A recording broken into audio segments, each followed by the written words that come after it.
Ça va bien. Tranquille. Nickel. Bah déjà, est-ce que tu peux nous dire une nouvelle surprise? Ça va être un grand réducteur. Oh non. Oh non.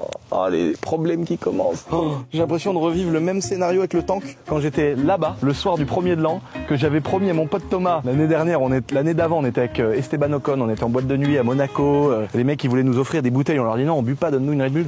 Et je lui ai dit mec, on va à Monaco, en avion, on va kiffer. En gros, j'ai pété la boîte du tank là-bas, parce qu'il y avait un mec et sa femme qui se balaient dans les vignes. Et j'ai explosé la boîte. Et en gros, on a passé le pire 1er de l'an. Et là, c'est pas le 1er de l'an, mais franchement, en fait, ce qu'il faut dire...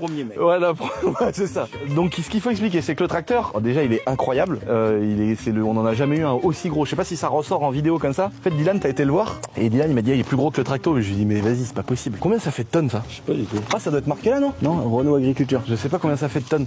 Là, Ah, ça doit bien. Le tracto, il fait 8 tonnes. je pense que ça fait 5-6 tonnes. Ça.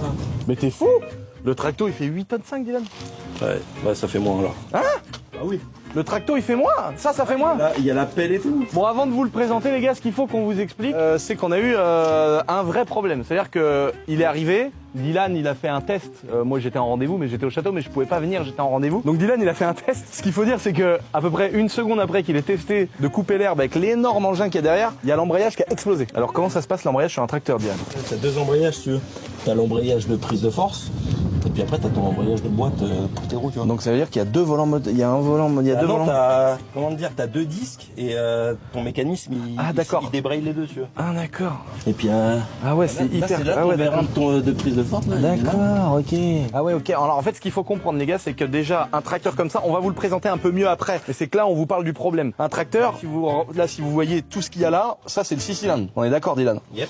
La cuve d'huile qui va jusque là. Et ici, ça c'est la boîte, là c'est le volant moteur, et là la boîte de vitesse. Et la boîte de vitesse, elle va jusqu'au pont. C'est-à-dire qu'un tracteur, en fait, c'est une cabine sur un ensemble mécanique.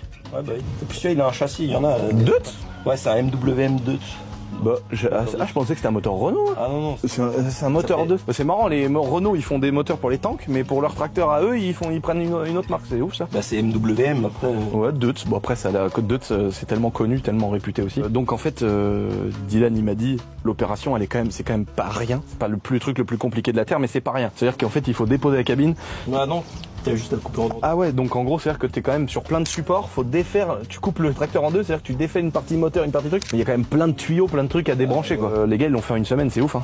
Ah, t'as 3 jours de taf, à mon avis, ils ont mis 3 jours. Ouais, mais avoir la pièce, le délai à l'atelier et tout, ils ont été vachement rapides. Bon, bah là, on espère qu'ils vont pas me parler chinois, parce que là, mine de rien, il y a quand même un petit chantier sur la roue avant, et donc ça doit être des joints de, comme il dit, des laines de réducteur là, qui est de l'autre côté de ça, et donc ça doit goûter, mais sauf que bah moi je viens de l'acheter. C'est-à-dire que les gars, je suis pas monté dedans, je sais pas comment il démarre. Je sais pas comment il roule, le truc il a déjà eu 2 pannes, c'est horrible. Et là le gars il vient de nous le ramener parce que l'embrayage a explosé. Donc là c'est pas impossible qu'ils me disent oh, c'est bon quoi, tu vois. Mais sauf que moi j'ai payé, tu vois. Moi j'ai payé quoi. J'ai payé un truc avec une garantie, avec un machin et bon voilà, j'espère qu'il jouera le jeu aussi bien qu'il l'a fait au départ. Qu'est-ce qu'on peut dire avant de faire une petite présentation de petit Dylan? Déjà, il y a Dylan, mais il faut quoi? Lui il m'a dit il faut un 120-54 ou un 155-54. 110 aussi. Ou 110. Bah après c'est les mêmes moteurs. Comment il est énorme.